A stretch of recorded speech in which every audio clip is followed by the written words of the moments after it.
13. Vamos ler todo o capítulo, do verso 1 ao verso 25. Já passamos da metade da nossa série de pregações aqui no livro de Juízes. Hoje é a 8ª pregação e teremos só 4 mais, finalizando a série com 12 pregações e exposições desse livro.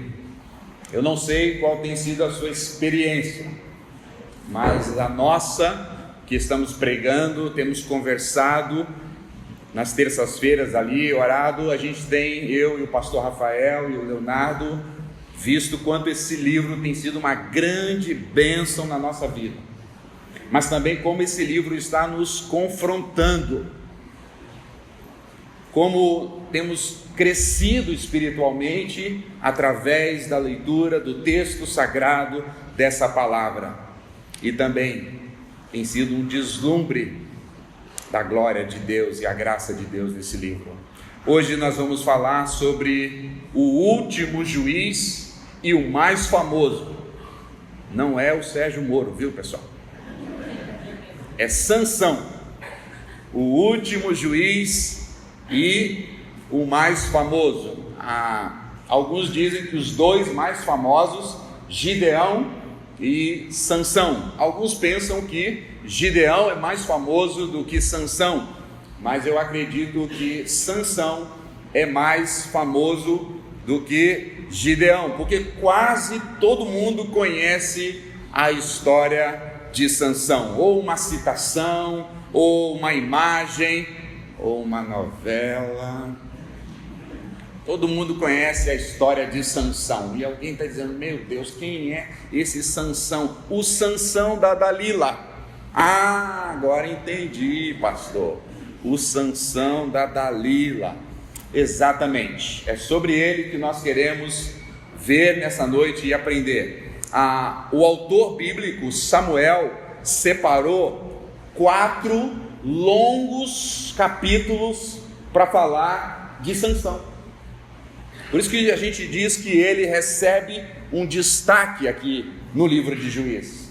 Então serão 4 longos capítulos que nós vamos ver sobre a vida dele, e nós nessa série vamos ver 3 mensagens sobre Sansão. Hoje é a primeira, teremos mais 2 outras mensagens sobre Sansão e depois mais 2 outras terminando a nossa série. Hoje eu quero falar para vocês com o enfoque desse sermão na graça de Deus. A graça de Deus que nós cantamos, a graça de Deus que nós pregamos, a graça de Deus que desconhecemos. Cantamos, pregamos, mas muitos de nós desconhecemos sobre a graça de Deus.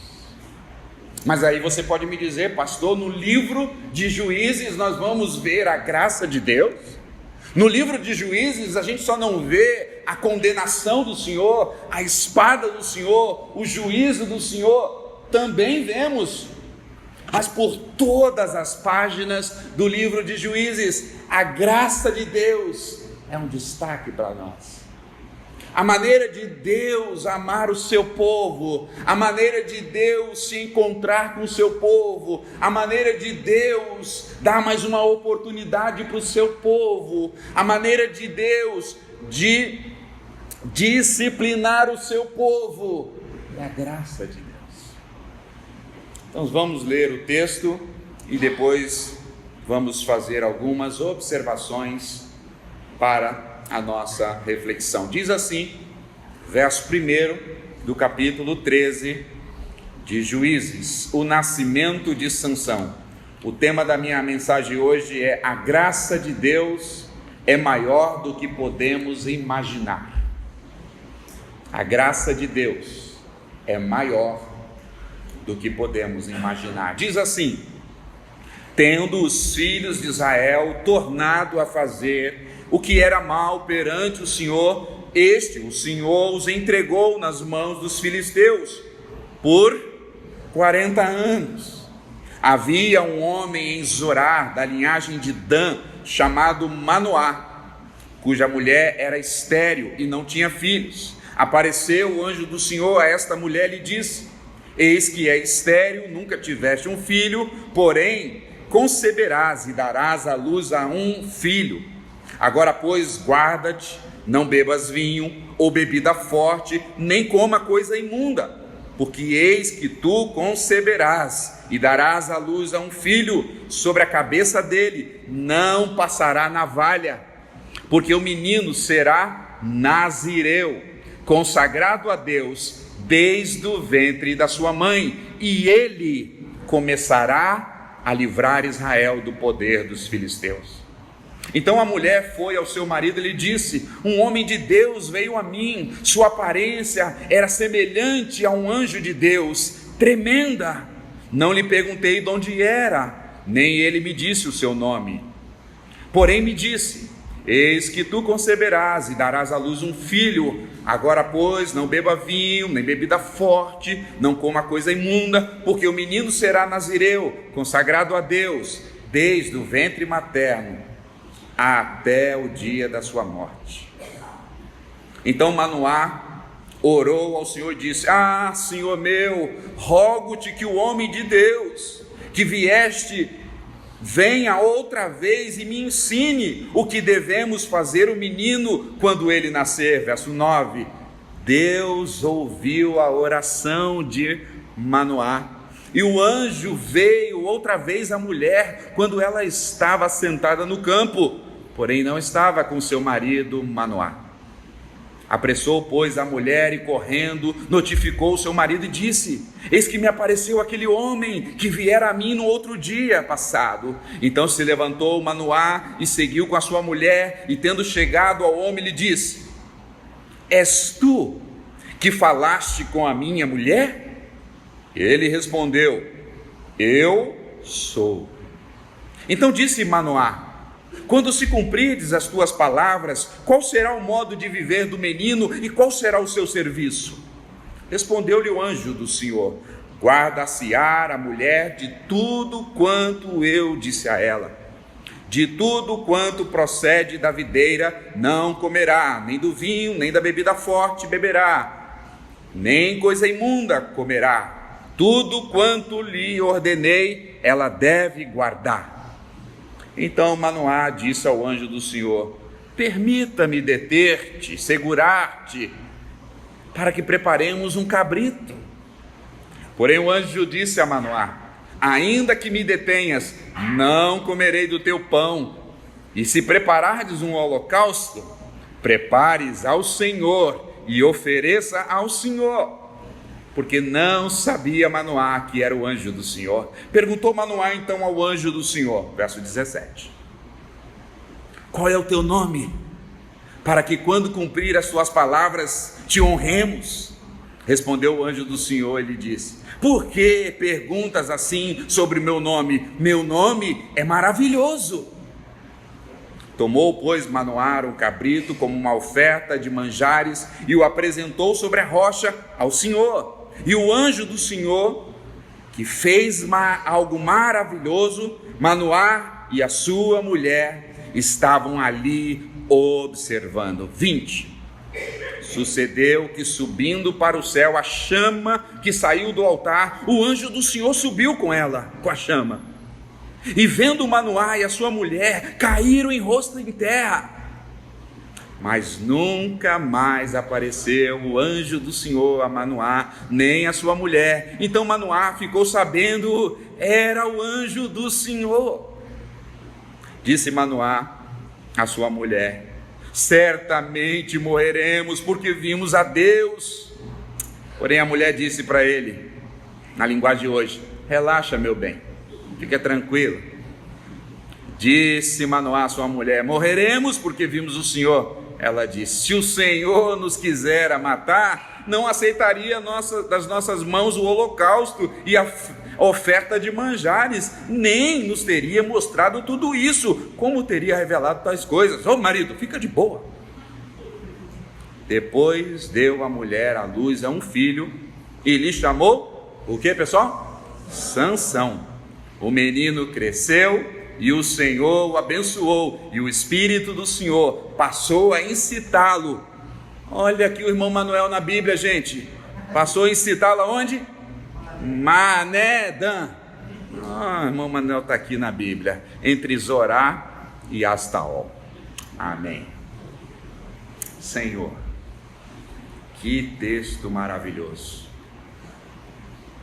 Abre os nossos olhos. Ó Senhor, na minha fraqueza, capacita-me.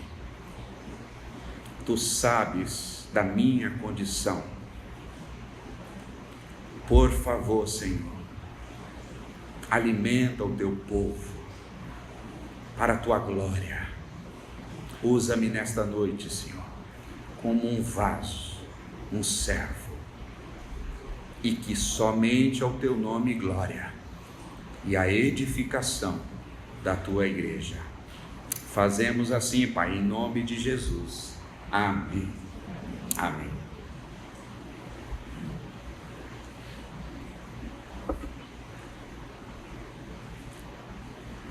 Logo desde o início, o autor quer mostrar para nós, antes mesmo da história da vida de Sansão começar, o autor bíblico quer chamar a nossa atenção sobre como foi o anúncio da chegada desse menino que era chamado Sansão.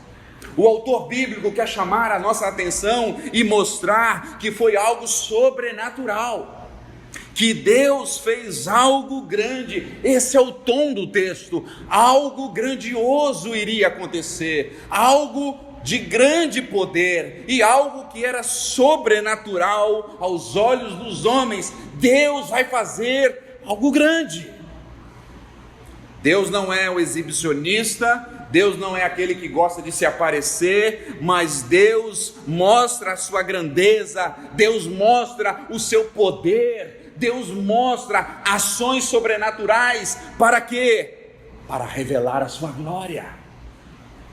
Quando Deus está para fazer coisas grandiosas, o intuito é para que nós tenhamos mais lampejos, mais vislumbres da sua grandeza, da sua glória e da sua graça. Nosso Deus faz coisas extraordinárias. Amém, irmãos? Nosso Deus faz coisas grandiosas, poderosas, mas o nosso Deus também faz questão de que quando algo grandioso, quando algo glorioso vai acontecer, que seja dada a glória a Ele. Ele faz questão de dizer ao seu povo que foi Ele quem fez. Foi Ele quem fez. Lembra da história de Gideão? Deus mostra a sua grandeza quando manda diminuir o exército, porque Deus quer deixar claro para os israelitas: foi eu quem fiz. Fui eu quem vencei a guerra. E nesse texto não é diferente. Por isso que Deus vai visitar um casal estéril, que vai fazer coisa grandiosa. Para quê? Para mostrar a sua graça. Você se lembra quando Deus estava formando um povo? Deus estava começando a formar uma nação. Então ele chama quem? Uma senhora, a dona Sara. Sara também era estéril, e Deus ia fazer grande e mostrar a sua glória, e Deus queria mostrar que Ele estava fazendo o seu povo. Então ele chama uma mulher de idade avançada, estéril, e faz uma obra sobrenatural. Aqui mesmo no autor, Samuel é fruto disso. Lembra da mãe de Samuel? Dona Ana? Ana também era estéril. Ana não poderia ter filhos, e o Senhor, para revelar a sua graça, para revelar a sua glória, fez uma obra magnífica, poderosa na vida de Ana. E nasce quem? Samuel, resposta de Deus para um povo em caos. Poderia citar também Isabel. Lembra de Isabel? Isabel, que seria mãe do percursor do Messias, de João Batista, também era estéril.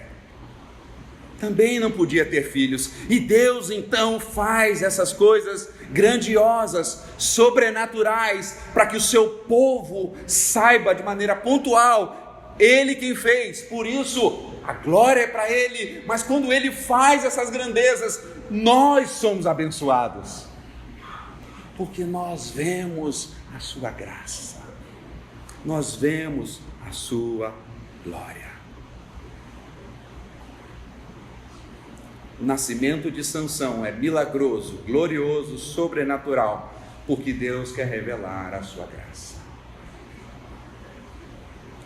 João Calvino, nas Institutas da Religião, volume 1, página 132, faz uma breve definição do que é graça de Deus. Escute, abre aspas. A graça de Deus algumas vezes é chamada libertação ou livramento, sendo que por ela somos libertos da escravidão do pecado, mas também pode ser chamada de reparação do nosso ser, pela qual, sendo postos de lado o velho homem, homens restaurados passam a brilhar a imagem de Deus. Fecha aspas. Eu não tenho as Institutas, pastor Rafael as tem. Pode passar no seu gabinete e pegá-las. A minha vingança seria breve, pastor. Eu não sou um calvinista tão fervoroso quanto o pastor, mas de vez em quando eu bebo lá na biblioteca dele também.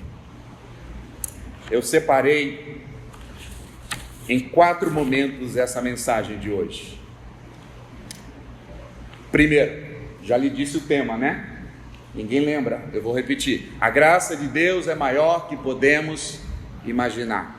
Primeiro eu vou trabalhar que a graça de Deus é derramada sobre um povo que não está buscando a Deus.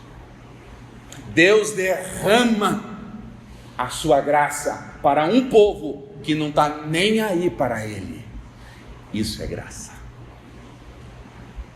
Segundo, eu vou trabalhar, a graça de Deus é revelada para nos mostrar o quão perdido nós somos. A gente não tem noção de quão perdido estávamos se não fosse a graça de Deus. Então Deus revela a sua graça, e aí a gente diz: uau, eu estava perdido e fui achado pelo Senhor.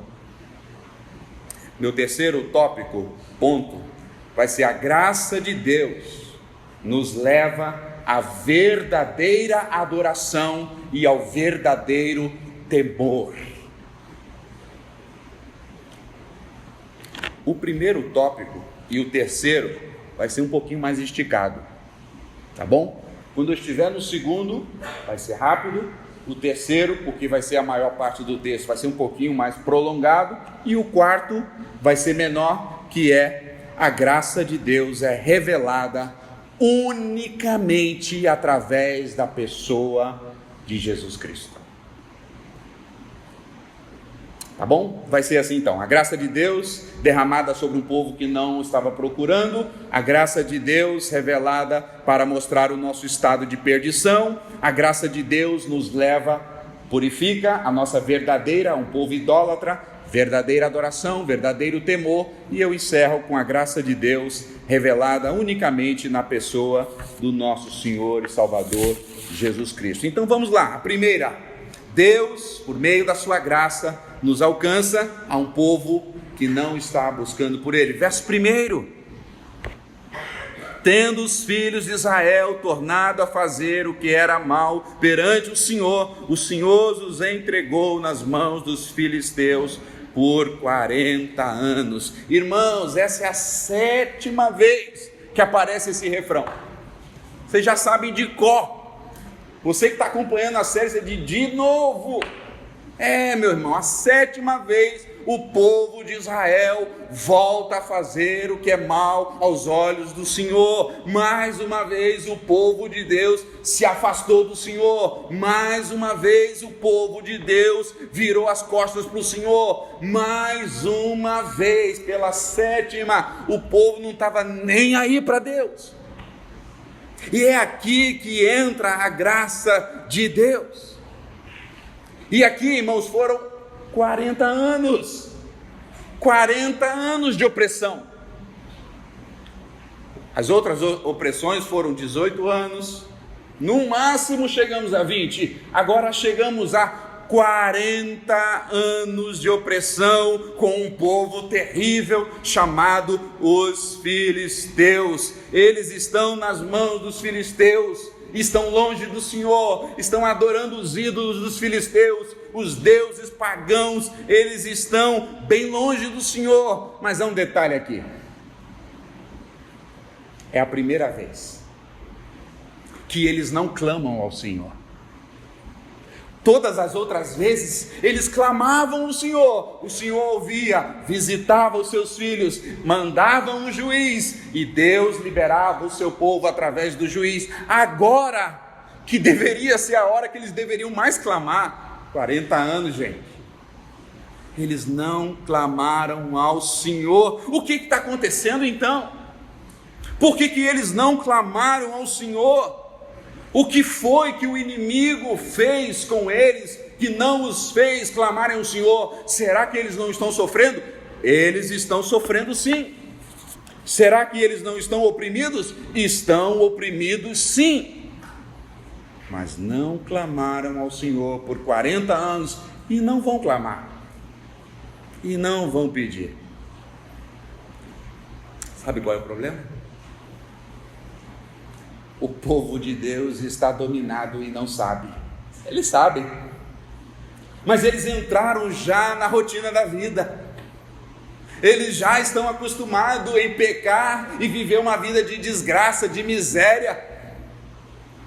E eles acharam que essa vida de miséria, essa vida de opressão, essa vida de pecado era algo normal. Então eles não clamaram ao Senhor, porque dizendo: aprendemos a sofrer, pecamos, idolatramos os ídolos, pecamos, vamos continuar pecando. E pecaram 5 anos, 10 anos, 20 anos, e dizendo: a gente sofre, a gente está oprimido, mas a vida continua, vamos continuar, vamos levar para frente.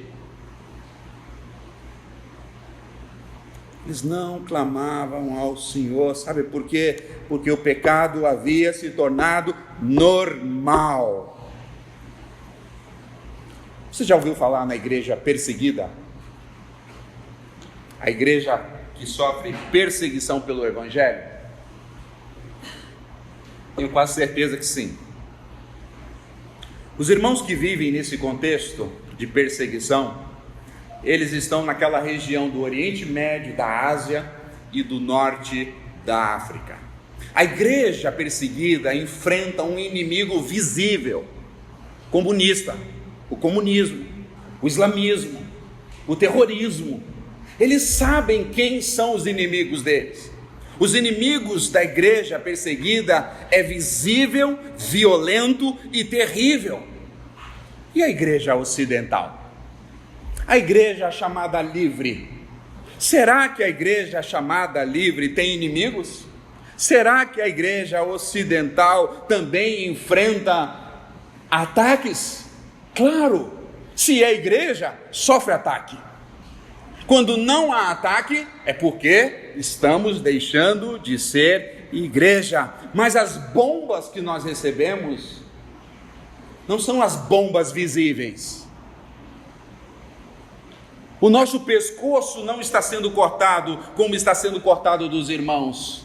Sabe quais são os inimigos da igreja livre ocidental? Eu vou numerar aqui para você. Os inimigos da nossa igreja é o secularismo. O inimigo da igreja livre, da igreja ocidental, se chama mundanismo. O pastor pregou domingo sobre isso. O inimigo da igreja de Cristo hoje, da sua vida e da minha vida, se chama materialismo. São inimigos invisíveis. O inimigo da igreja moderna, da igreja livre hoje, é o ativismo religioso. Essas são as bombas que estão caindo em cima de nós, e isso vai fazendo a gente se acostumar, porque a gente não vê o inimigo de maneira visível. Era isso que estava acontecendo com Israel. Eles estavam vivendo uma idolatria, eles estavam vivendo uma religião falsa, eles estavam vivendo um paganismo. Meus irmãos, nós estamos correndo risco. A igreja de Atos, o diabo diz: vou acabar com a igreja, perseguição na igreja. E quanto mais a igreja era perseguida, mais a igreja florescia. Quanto mais a igreja era perseguida, mais forte ficava a igreja. E aí então o diabo mudou a tática. Semeou mundanismo, materialismo em um casal da igreja primitiva chamado Ananias e Safira. É assim que o diabo tem tentado bombardear a sua vida e a minha vida, para nos afastar do Senhor. O nosso inimigo não é visível, o nosso inimigo é invisível, e agora eles estão dominados, e agora eles estão presos, mas acham que estão livres, porque a estratégia dos filisteus aqui, sabe qual foi? Casamento misto. Olha a sagacidade do diabo, olha a sagacidade do nosso inimigo. Vai dizer que os filhos do povo de Deus foram e casaram com as filhas dos povos. O inimigo falou: já que a gente não vai derrubar Israel, vamos nos misturar com eles, dormindo com o inimigo. Você volta um pouquinho, capítulo 12, você vai ver um juiz. Capítulo 12, Ibsã, verso 8, foi o juiz de Belém. Tinha ele 30 filhos e 30 filhas. Você acha que com uma mulher só? Ninguém merece, né? É uma mulher, gente, não é outra coisa que vocês estão pensando aqui. E olha o que esse juiz do povo de Deus fez. As filhas casou com os de fora, julgou Israel, e trouxe muitas outras mulheres para casar com os seus filhos. O cara tinha 30 filhas e falou: os meninos filisteus, os meninos pagãos, venham casar com as minhas filhas. E pegou os filhos dele, muitos filhos, disse: vão lá e peguem meninas que não são do povo de Deus e casem com elas. É um juiz. E o povo de Deus agora está misturado. E o povo de Deus agora está com o inimigo dentro e não sabe o que fazer. Por isso eles não estão clamando ao Senhor. Irmãos, o casamento misto é um inimigo que está matando a igreja. Jovens, pais, por favor, atenção a isso aqui.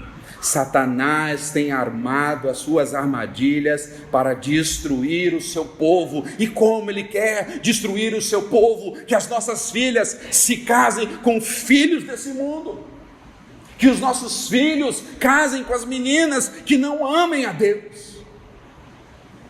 Você pode estar dizendo: mas pastor, que exagero, pastor. Exagero. O moço crente se casa com uma moça que não é crente. Você acha, o que acontece na vida dele? Vem um avivamento na vida dele? Vira aquele homem cheio de espírito e chega a sapatear? Você acha que um moço que casou com uma moça que não é crente vai ficar muito mais animado com a sua igreja? Vai não. Aos poucos ele vai deixar a sua igreja. Aos poucos ele vai ficar na encruzilhada entre a esposa e entre Deus. Irmão, Salomão, o grande sábio, o grande homem de Deus, caiu nesse pecado e foi arruinado. Imagina uma moça crente, se apaixonou por um menino que vem na igreja. Ele diz: olha, pastor, ele vem na igreja. Ah, que legal, né, gente? Ele está disposto a casar na igreja, pastor. E ela casa com ele. E aí depois ele diz: não quero mais ir na igreja. E aí ele quer se divertir, ele quer a balada, ele quer chamar os amigos para desfrutar a vida e passear a vida, mas a moça quer vir na reunião de sexta-feira, a moça quer participar da EBD, mas ele vai dizer: não, participar da EBD não, vai atrasar o almoço, meus amigos estão chegando para o churrasco. Você acha que essa moça vai experimentar um avivamento? Não vai não, irmãos. É aí que o diabo entra para matar a igreja.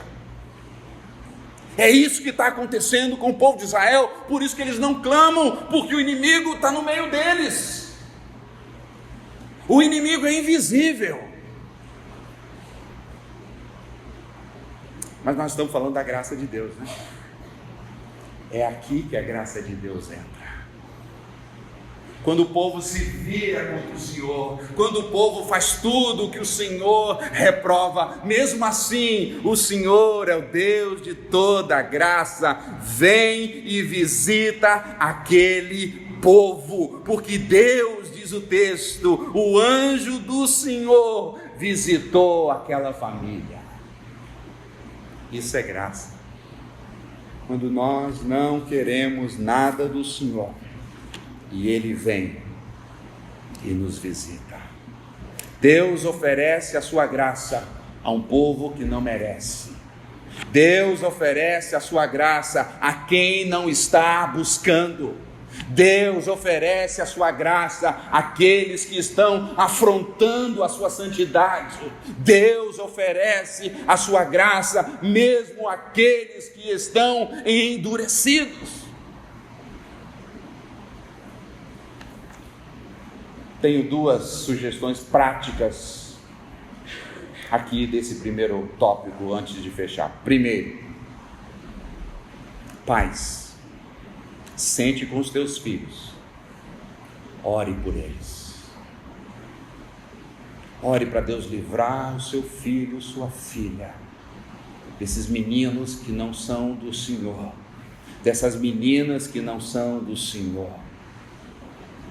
Sente com seus filhos, ainda quando são pequenos, e diz: filho, filha, casar com um moço e com uma moça que não é de Deus, desonra o nome de Deus.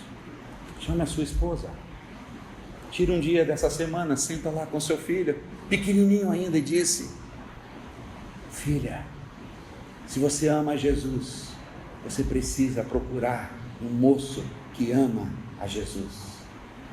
Filha, se você ama Jesus, procure um moço que ame a Jesus.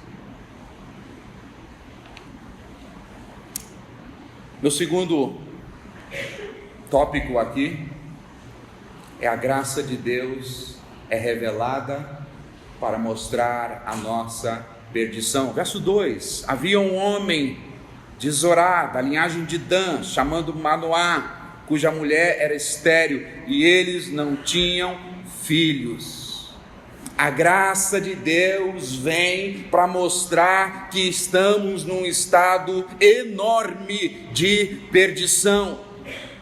É impossível alguém que recebeu a graça de Deus ficar se justificando, achando que é bonzinho.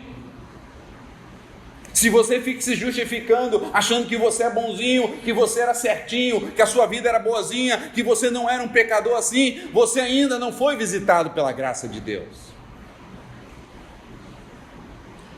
O texto quer mostrar isso para nós. E sabe como o texto faz isso?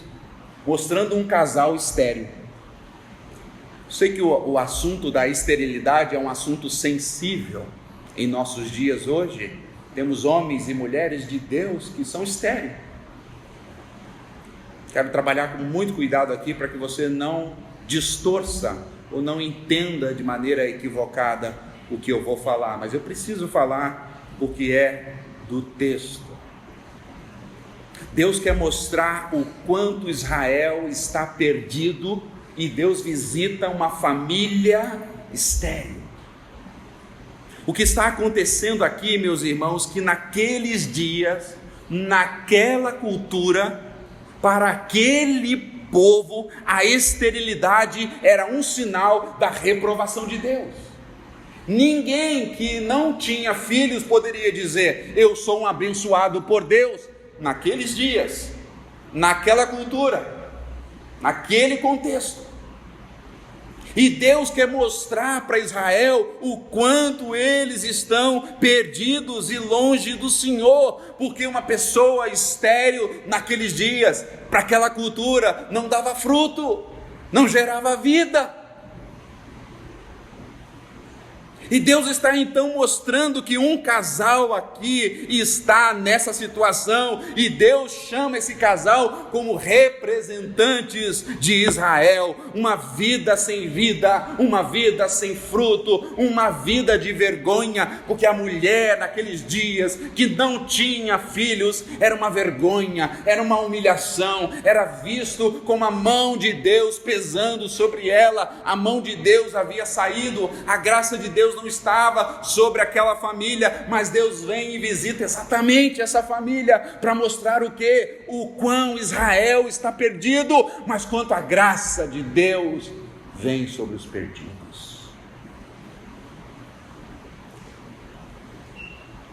Israel não podia florescer, estava doente por causa do pecado, estava estéril por causa da idolatria, estava enferma porque não estava na presença do Senhor. E Deus diz o texto que chama um homem da linhagem de Dan. Sabe o que significa a palavra Dan? Juiz.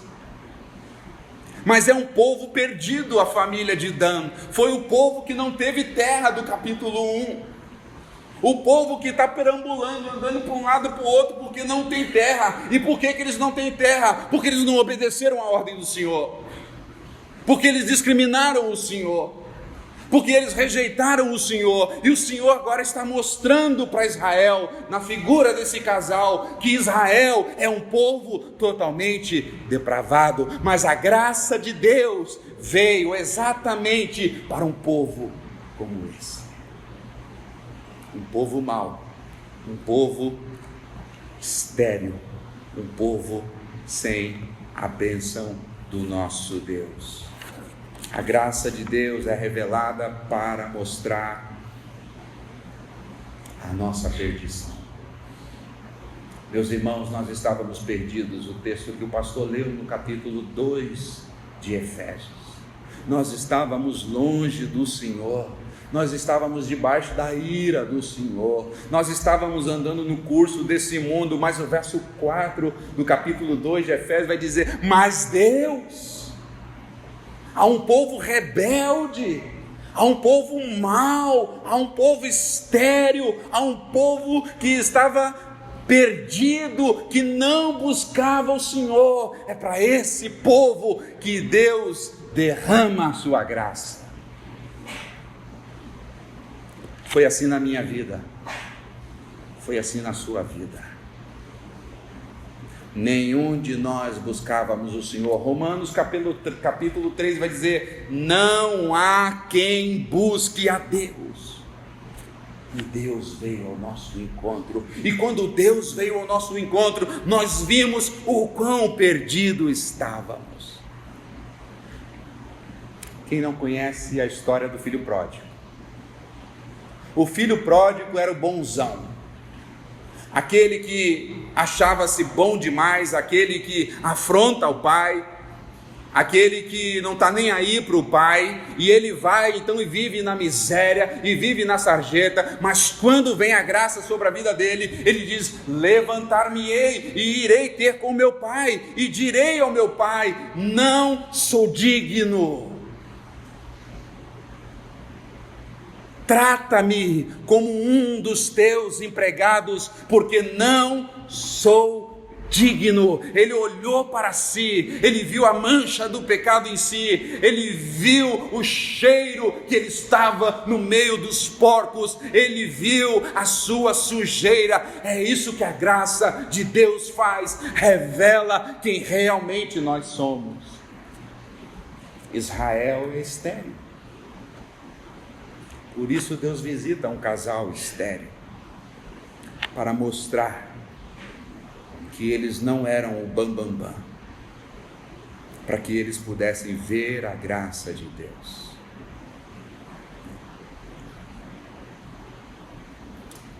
Um princípio, aliás, uma aplicação prática aqui para você. Dei duas no primeiro tópico, vou dar uma agora. Que tal você sair daqui e durante esta semana contar do seu testemunho para alguém?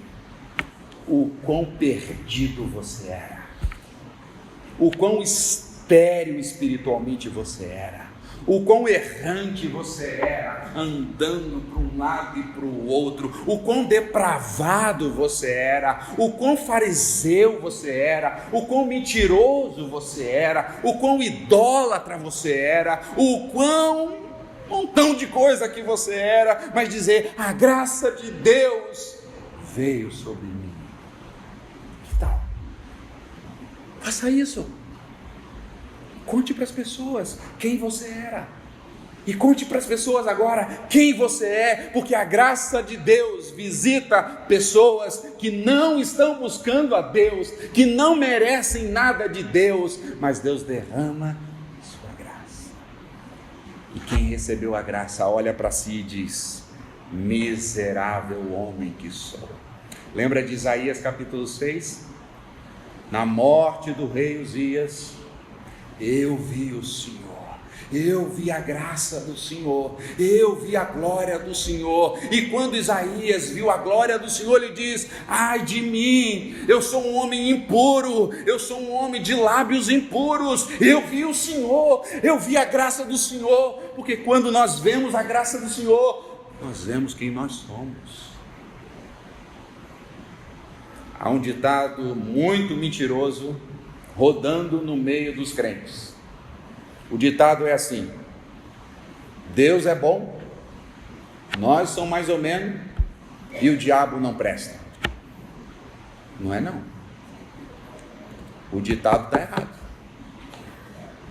O ditado deveria ser assim: Deus é bom, eu e o diabo não prestamos. Mas a graça de Deus me alcançou, e agora eu sou um pecador regenerado. Eu sei quem eu era, agora eu sei. Faça isso. Chegamos então à terceira parte do meu sermão. Primeiro, a graça vem para um povo que não merece e não está procurando o Senhor. Segundo, a graça de Deus revela o nosso estado de perdição, o quão miseráveis nós éramos, errantes, longe, idólatras, estéril. Mas o terceiro é: a graça de Deus nos leva à verdadeira adoração e o temor. Essa parte vai do verso 3, eu não vou ler, até o verso 23. Essa é a parte mais longa do processo. Eu queria falar com vocês então como foi a visita do anjo do Senhor à vida deste casal. Não é a primeira vez que o anjo do Senhor visita alguém no livro de Juízes. Se você está acompanhando, você se lembra que o anjo do Senhor visitou a Gideão. E o anjo do Senhor agora não é o anjo Gabriel, não é o anjo Miguel, é um anjo que tem algo celestial, mas o anjo do Senhor é algo de carne e osso. Em Gideão diz que ele tinha um cajado e tocou. Aqui vai dizer que ele era um homem. não era um ser celestial por completo, é um homem. Só que eles estão confusos e eles não conseguem discernir que é o Senhor, porque é um homem. Eles dizem, é um homem de Deus, com um semblante celestial, um homem que fala com eles. E Manoá está doidinho para descobrir o nome desse homem. Sabe por quê? No Oriente Médio, o nome revelava o caráter da pessoa. Qual é o seu nome? Jacó. Ah, o enganador. Ô enganador, chega aí. E ele está então à busca para saber qual é o nome dessa pessoa. Verso 11.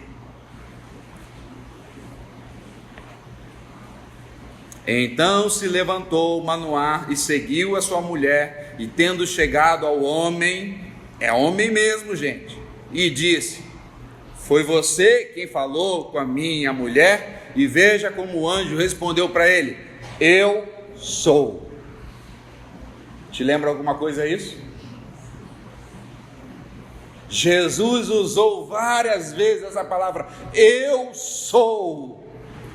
Eu sou o caminho, eu sou a verdade, eu sou a vida, eu sou o bom pastor, eu sou a porta, e vai. Quando o anjo está ali, o homem de Deus está ali, e Manoá está querendo saber qual é o nome dele, ele diz, eu sou. Mas veja o verso 17 ainda, Manoá está insistindo. Perguntou Manoá ao anjo do Senhor: qual é o teu nome, para que quando cumprir a tua palavra te honremos? A ideia aqui que ele queria dar um jeitinho brasileiro. Se o Senhor falar o nome, quando essa palavra do Senhor, do profeta do Senhor cumprir, nós vamos fazer uma festa para o Senhor. Fala o teu nome, porque aí quando as coisas se cumprirem, nós vamos dizer, este é profeta de Deus, aleluia.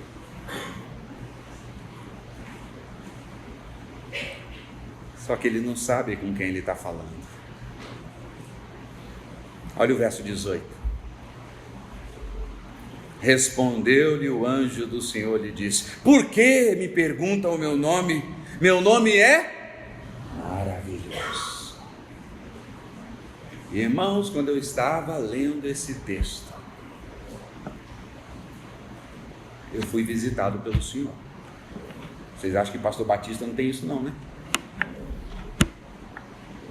Eu me lembrei, sabe como foi a minha visitação do Senhor?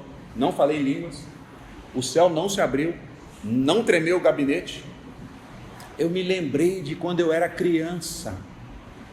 Havia uma musiquinha que era bem assim: seu nome é maravilhoso, seu nome é maravilhoso.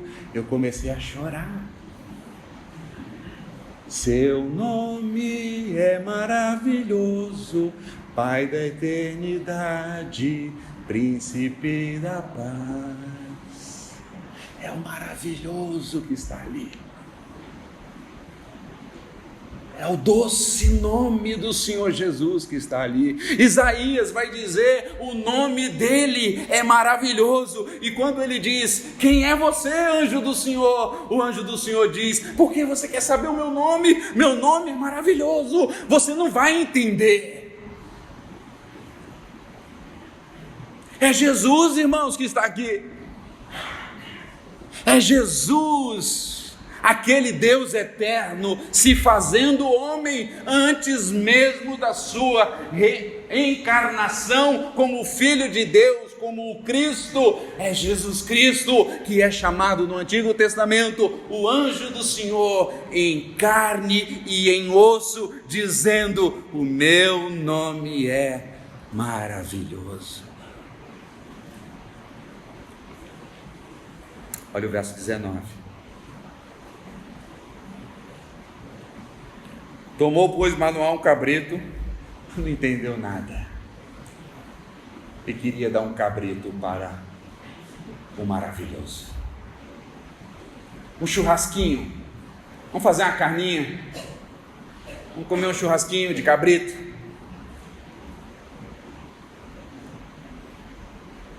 Se Deus não revelar a sua graça, ninguém pode ver o Senhor. Quando Pedro disse: Tu és o Cristo, o Filho do Deus vivo, Jesus disse: Não foi carne nem sangue que te revelaram isso, foi o próprio Deus que te revelou isso. E Ele quer fazer um churrasquinho para Deus. Aí veja o que o anjo do Senhor está dizendo a ele: Ainda que me detenhas, verso 16, não comerei do teu pão. Se vai preparar o holocausto, você tem que fazer holocausto e oferecer ao Senhor. O anjo do Senhor está falando para ele, porque não sabia Manoá que era o anjo do Senhor. E aí então Manoá começa a fritar o cabritinho lá, e diz o texto que a chama veio, e foi uma chama que subiu, e quando a chama subiu ao céu, algo extraordinário aconteceu, e Manoá e a sua mulher estão assim apavorados, e eles estão vendo, e diz que aquele homem, o anjo do Senhor, o eu sou, o maravilhoso, subiu na labareda de fogo. Se fosse uma igreja pentecostal aqui, a gente ia gritar: Eita glória! Labaredas de fogo. O anjo do Senhor, que é o próprio Senhor Jesus, agora sobe nessa labareda de fogo, sobe nessa chama, e eles ficam apavorados. Por que que o Senhor faz isso? Para revelar a sua graça e a sua glória.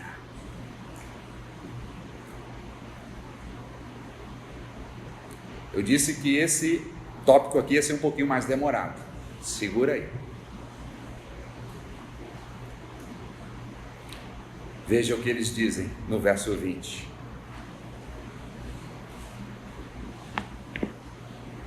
Sucedeu que, subindo para o céu a chama que saiu do altar, o anjo do Senhor subiu nela, e vendo Manoá sua mulher, caíram com o rosto em terra.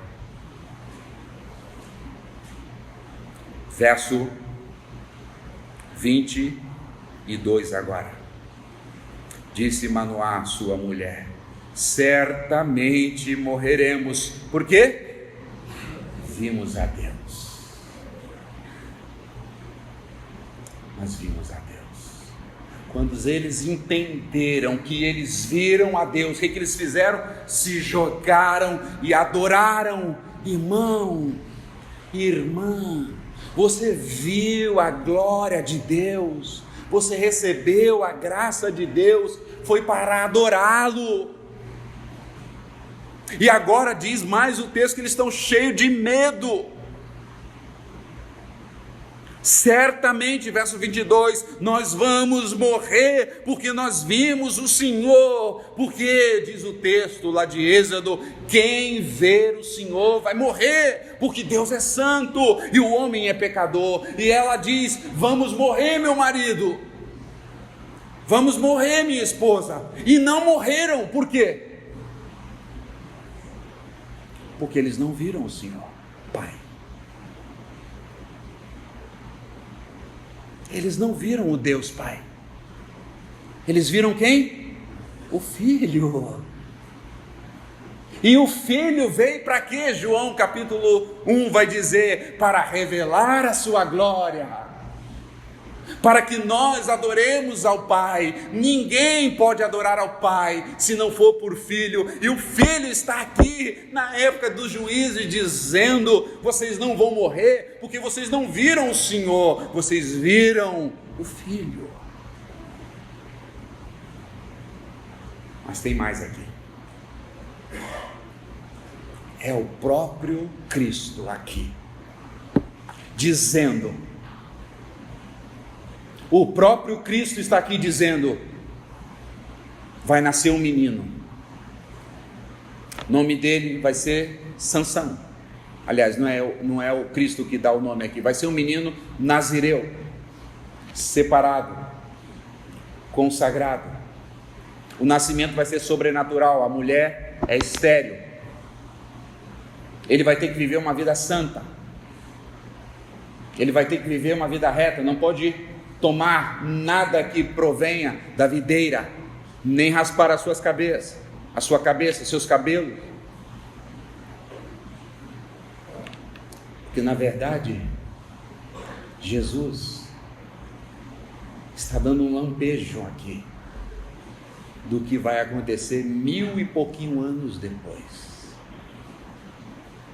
Uma virgem, algo sobrenatural vai acontecer, uma virgem vai ficar grávida, e vai nascer um menino que é nazireu, que significa separado por Deus, e vai ser de algo sobrenatural, e a vida desse menino que vai nascer 1000 e pouco anos depois, será uma vida perfeita, ele será o verdadeiro juiz.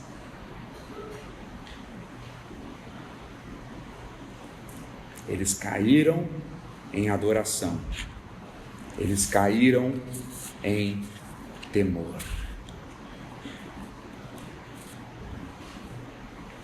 Mas eu quero dar uma instrução aqui para os pais agora.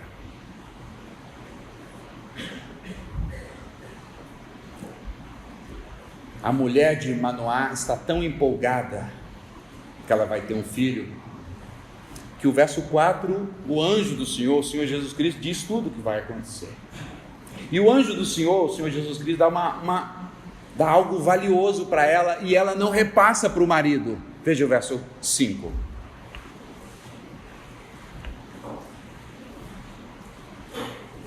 Porque tu conceberás e darás à luz a um filho, sobre a sua cabeça não passará a valha, porque o menino será nazireu. É o voto de nazireu de número 6, consagrado a Deus desde o ventre da sua mãe. Olha essa parte como é muito importante. E ele, o quê? Ele o quê, irmãos? Começará a livrar Israel do poder dos filisteus.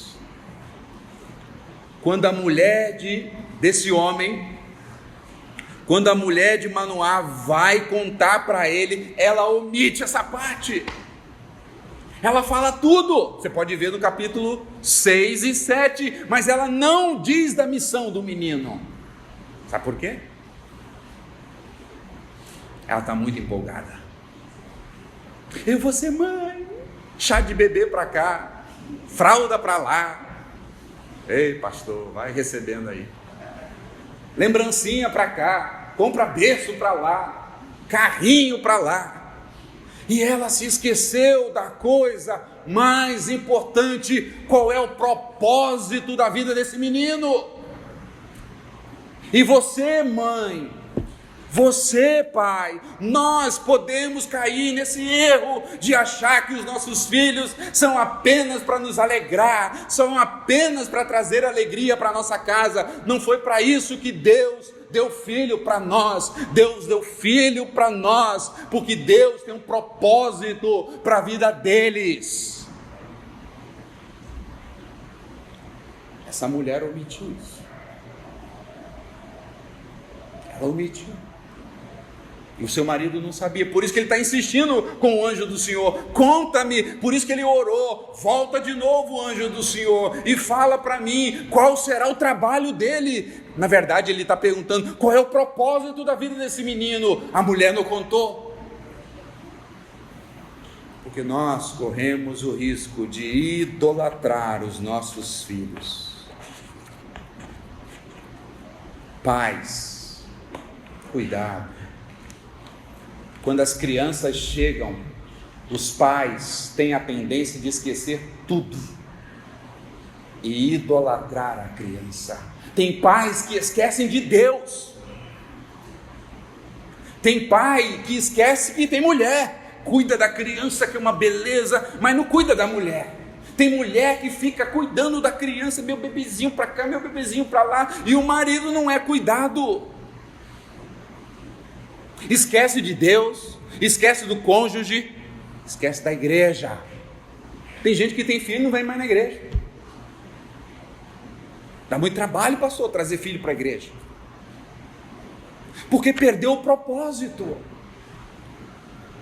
perdeu a missão que esse menino deveria trazer. Aliás, tem coisa assim que os pais abrem mão, tem coisa assim que concorre com a vida dos nossos filhos: dinheiro. Pais deixam os filhos por dinheiro.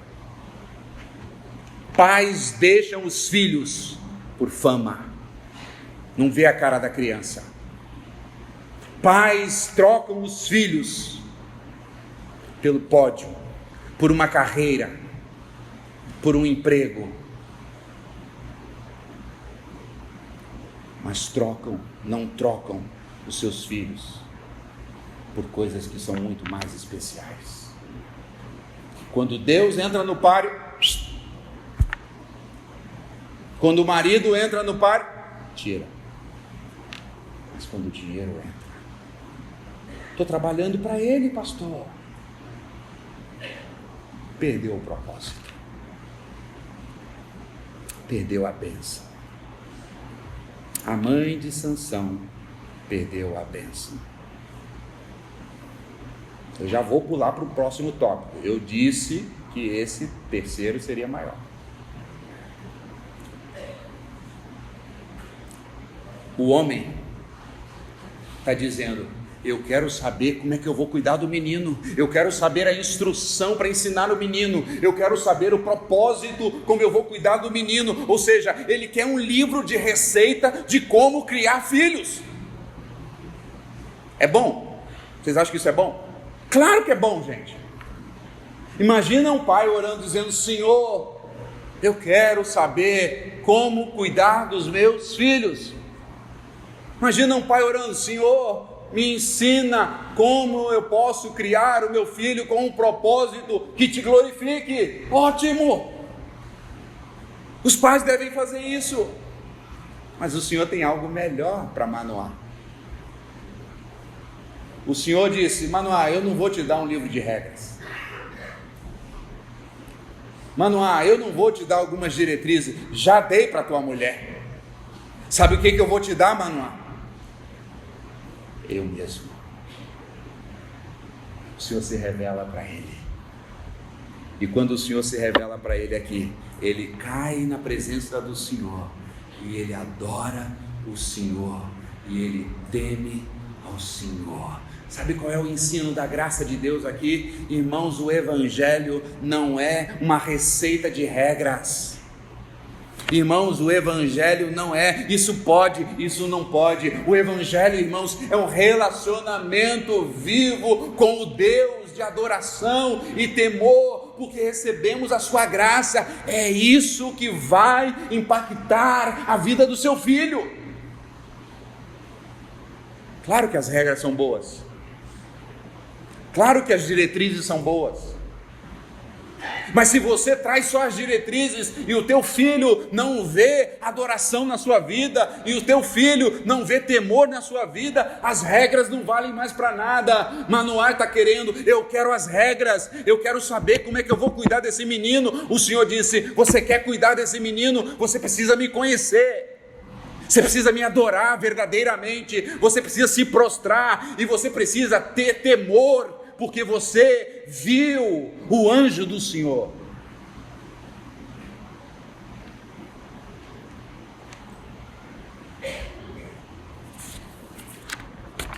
Quero deixar um ensino prático aqui para você.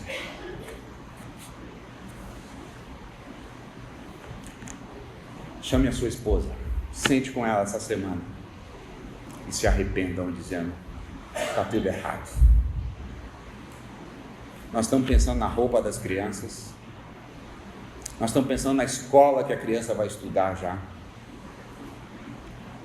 nós estamos pensando no curso de inglês que vai ser melhor daqui a 6 anos, aonde ele vai passar as férias, mas nós esquecemos do Senhor, nós esquecemos de adorar o Senhor. Sente com a sua esposa e pergunte para vocês, dizendo: nossos filhos, ou nosso filho, a nossa filha, está vendo a nossa vida como um casal de adoração a Deus? Se não, se arrependam. Se arrependam juntos. Vocês estão criando os meninos e as meninas para a glória de Deus? Então sente com a sua esposa, sente e converse com ela.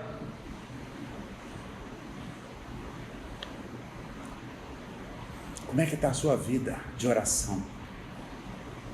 Como é que está a sua vida de conhecer a Deus? Se você fala, menino, lê a Bíblia, mas você não lê a Bíblia. Menino, tem que orar, tem que ir à igreja, tem que ir para a igreja, tem que orar, mas você não tem compromisso com a igreja, você vem quando você quer. As crianças nem conseguem se adaptar na escola, você vem um domingo, falta 3 domingos. Não dá.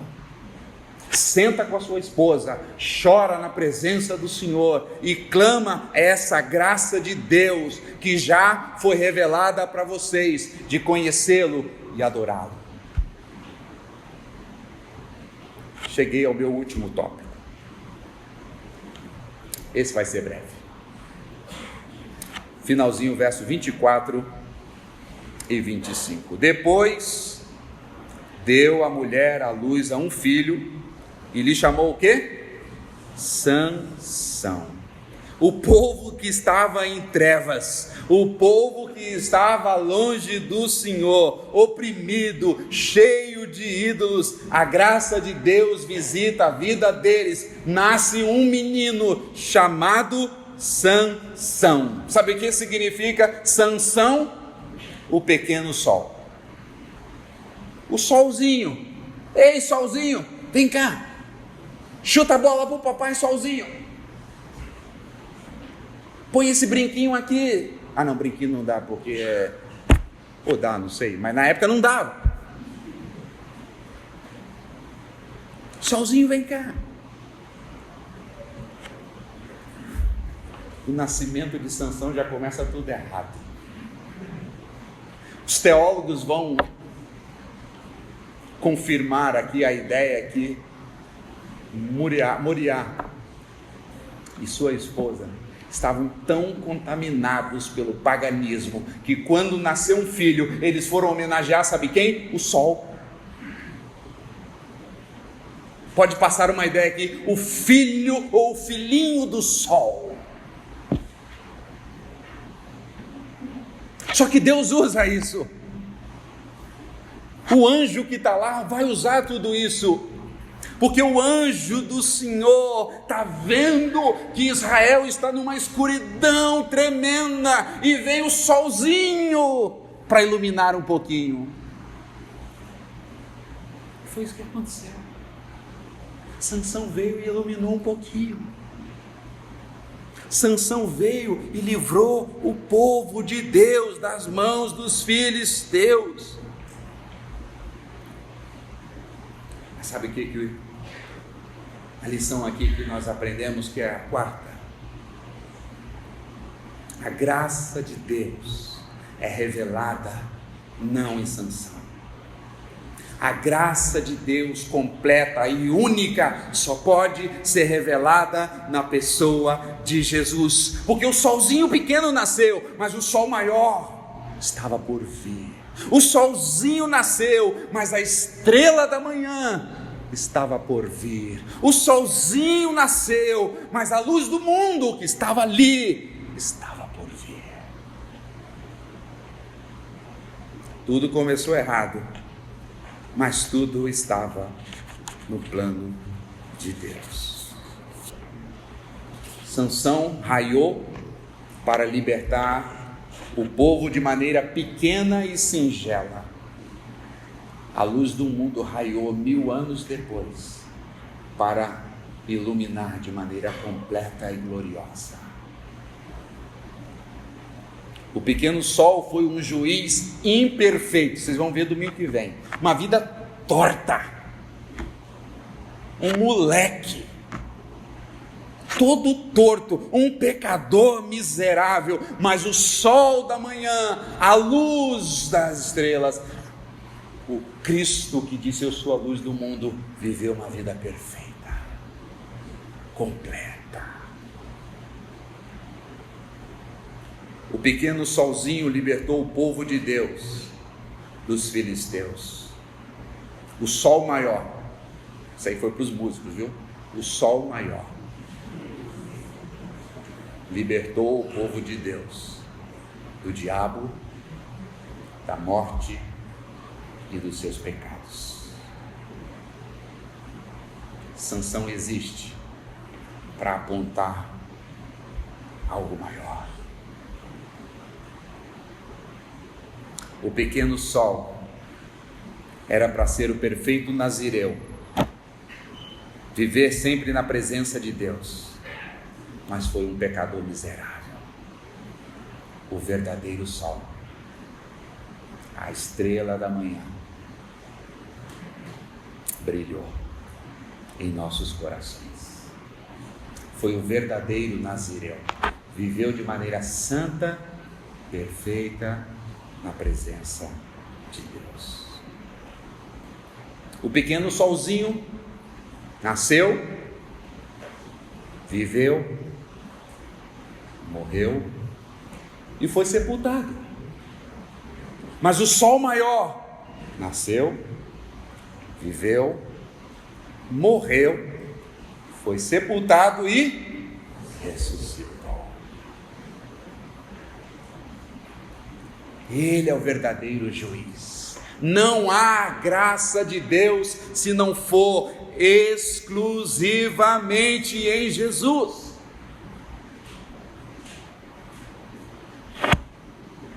Você tem Jesus como seu rei, como seu Senhor, como seu Salvador, você tem a graça de Deus. Mas se você entrou aqui, não tem Jesus como seu Senhor, como seu rei, como seu Salvador, como seu juiz, você não tem a graça de Deus. Salmo 63, verso 3 e 4 diz: porque a tua graça é melhor do que a vida. A sua graça é melhor do que a vida. Por que você está abatido então? Por que você está prostrado então? Por que você está murmurando então, se você tem a graça de Deus? Se você estava longe do Senhor, nem querendo saber do Senhor, Ele vem e te arranca das trevas para a sua verdadeira luz. E aí quando você vem para a luz, você vê seu estado de miséria e você diz: tem misericórdia de mim, e o Senhor te lava, o Senhor te limpa. Você tem a graça de Deus. Quando a graça de Deus foi derramada na sua vida, você então pôde se curvar e largar os ídolos e adorar o verdadeiro Deus e temer a Deus. O sol verdadeiro brilhou na sua vida. Por que você está prostrado? Por que você está murmurando? Por que você está abatido? Ó minha alma, levanta-te, olha para o sol maior. É porque você está desempregado? Tudo bem, mas você tem a graça. É porque você está doente? Ok, mas você tem a graça. É porque o país está vivendo um caos? Sim, o país está vivendo um caos, mas você tem a graça. É porque a sua família está passando uma turbulência, uma tribulação? Sim, sua família está passando esse momento, mas você tem a graça. Você tem o sol, você tem a luz da manhã, você tem aquilo que raiou na sua vida. Porque você está com medo, síndrome do pânico. Porque você está apavorado, porque você está deprimido, você tem a graça. O sol precisa voltar a raiar na sua vida.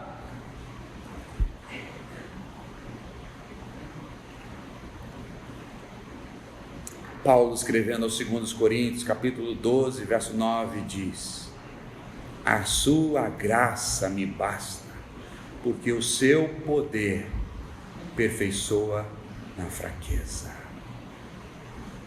Levante a cabeça. Levante-se. O conselho prático aqui: pare de murmurar. Levante a tua cabeça, olhe para a cruz, não tire os olhos de lá, porque é de lá que emana a graça. É lá que tem graça. Que Deus nos ajude, que Deus abra o nosso entendimento para abraçarmos cada dia mais e valorizar cada dia mais a graça de Deus, o sol maior. Sansão está aqui para apontar um juiz nazireu perfeito que nos libertou com a sua graça.